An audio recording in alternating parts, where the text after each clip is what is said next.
సైఫ్ అలీ ఖాన్ పై దాడి కేసులో కీలక పరిణామాలు జరుగుతున్నాయి. సైఫ్ పై అటాక్ చేసిన నిందితుడిని అరెస్ట్ చేశారు ముంబై క్రైమ్ బ్రాంచ్ పోలీసులు. ప్రస్తుతం బాంద్రా పోలీస్ స్టేషన్లో నిందితుడిని ప్రశ్నిస్తున్నారు. అయితే పోలీసుల విచారణలో నిందితుడు పలు కీలక విషయాలు ప్రస్తావించినట్లు తెలుస్తోంది. సైఫ్ ఇంటి కంటే ముందు నిందితుడు షారూక్ ఖాన్ ఇంటిని టార్గెట్ చేసినట్లు తెలుస్తోంది. అయితే అక్కడ సెక్యూరిటీ ఎక్కువగా ఉండటంతో సైఫ్ ఇంటిని ఎంచుకున్నట్లు తెలిపాడు. हो साहबा नहीं होता नहीं गाड़ी में हाँ जी गेट इकडे फुल मारते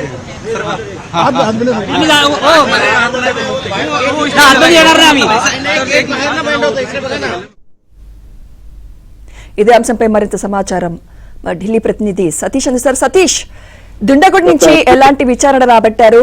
ఈ దాడి వెనుక బిష్నోయ్ గ్యాంగ్ ఉండే ఛాన్స్ ఏమైనా ఉందా సతీష్?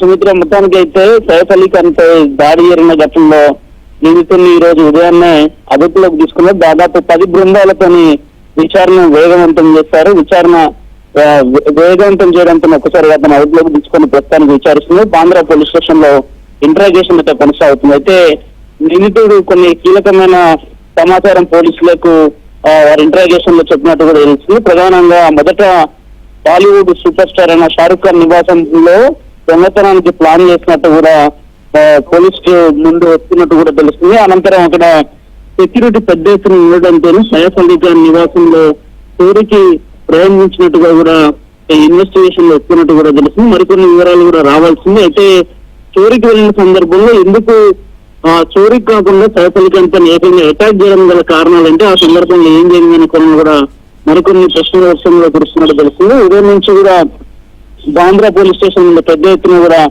పోలీసులు మోహరించారు. అదేవిధంగా నిందితుల విచారణ కూడా మరింత లోతుగా కొనసాగుతుంది. ఇప్పటికే సైఫ్ అలీ ఖాన్ కి సంబంధించిన వారికి సంబంధించిన వ్యక్తిగత సిబ్బందిని సైతం కూడా ఈ రోజు బాంద్రా పోలీస్ స్టేషన్ కి తీసుకొచ్చి అయితే అక్కడ విచారించారు. అనంతరం వారిని పంపించారు. నిన్న కూడా వారికి సంబంధించిన వ్యక్తిగత సహాయకురాలను కూడా ఒకరిని విచారించడం జరిగింది. తాజాగా ఈ రోజు ఏకంగా దాడి చేసిన నిందితుడే పోలీసులకు చిక్కడంతో మరింత లోతుగా కూడా దర్యాప్తు అయితే కొనసాగుతుంది. అయితే దీని వెనక ఇంకా ఎవరు ఉన్నారనేది కూడా చూడాల్సి ఉంటుంది. గతంలో సల్మాన్ ఖాన్ నివాసంలో ఏకంగా బుల్లెట్లు ఏకంగా ఆయన బాల్కనీ వైపు బుల్లెట్లు పేల్చిన ఘటనలో లారెన్స్ బిష్ణోయ్ కూడా ప్రధానంగా ఉన్నాడు. ఆయన అనుచరులు ఈ ఘటనకు పాల్పడ్డారన్న సందర్భంలో పెద్ద ఎత్తున మహారాష్ట్ర రాజకీయాలతో పాటు మహారాష్ట్ర ముఖ్యమంత్రిగా ఉన్న సందర్భంలో ఏక్నాథ్ షిండే సైతం కూడా ప్రకటించారు. అయితే ఈ రోజు సైఫ్ అలీ ఖాన్ నిన్న సైఫ్ అలీ ఖాన్ నివాసంలో జరిగిన ఘటన వెనుక కూడా ఇంకెవరైనా ఉన్నారన్న కోణంలో కూడా పోలీసులైతే ఇన్వెస్టిగేషన్ కొనసాగుతుంది. కానీ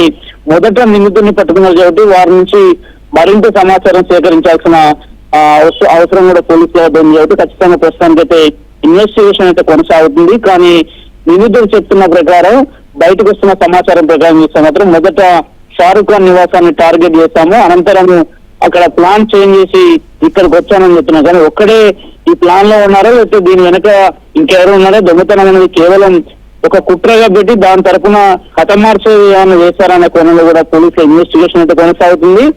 గత 2 రోజుల నుంచి కూడా ముంబైలో పెద్ద ఎత్తున నటులు, ముఖ్యంగా బాలీవుడ్ సంబంధించిన నటుల్లో కొంత ఆందోళనతో పాటు భయం కూడా నెలకొంది. ఎందుకంటే ముంబై నిత్యం అనేక మంది పోలీసులు ఉంటారు. బాంద్రా లాంటి ఏరియాలో పెద్ద ఎత్తున కూడా ఆ ప్రదేశాల్లో కావచ్చు, అక్కడంతా కూడా అంత డబ్బున్న వాళ్ళు నివసిస్తూ ఉంటారు. కానీ అట్లాంటి ఏరియాలలో ఒక్కసారిగా ఇలాంటి దొంగతనాలు ఏకంగా నటుడి పైనే దాడి చేయడం పట్ల కూడా పూర్తిగా కూడా కొంత భయాందోళన అయితే సినీ ప్రముఖులు ఉన్నారని చెప్పాల్సి ఉంటుంది. ఇక సైఫ్ అలీ ఖాన్ పై జరిగిన దాడిని పెద్ద ఎత్తున కూడా దేశవ్యాప్తంగా ఉన్న అనేక మంది సినిమాకు సంబంధించిన నటులంతా కూడా దీన్ని ఖండించారు. రాజకీయంగా కూడా ఇది కొంత వేడెక్కిన నేపథ్యం కాబట్టి మరికొంతసేపు విచారణ జరిగితే విచారణలో మరిన్ని అంశాలు బయటకు వచ్చే అవకాశాలు కూడా చాలా స్పష్టంగా కనిపిస్తున్నాయి. ప్రస్తుతానికి మాత్రం కేవలం షారూక్ ఖాన్ కి సంబంధించి షారూక్ ఖాన్ నివాసాన్ని టార్గెట్ చేసి అక్కడి నుంచి సెక్యూరిటీ పెద్ద ఎత్తున ఉండడం, అక్కడికి పోలేకపోవడం నేపథ్యంలోనే ఇక్కడికి షిఫ్ట్ చేసినట్టు కూడా నేషనల్ మీడియా, జాతీయ మీడియాలో వస్తున్న కథనాలు. కానీ అసలు ఇంట్రాగేషన్ కి సంబంధించిన విషయంలో ఇంకా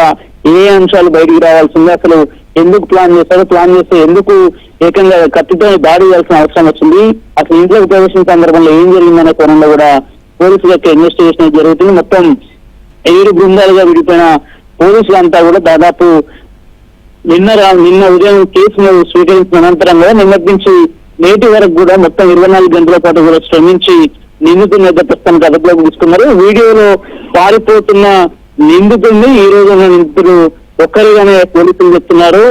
అతనే ఉన్నాడు, అతన్ని ప్రస్తుతం బాంద్రా పోలీస్ స్టేషన్ తీసుకొచ్చి విచారణ కొనసాగిస్తున్నామనే అంశాన్ని మాత్రం స్పష్టం చేస్తున్నారు. Right, thank you Satish.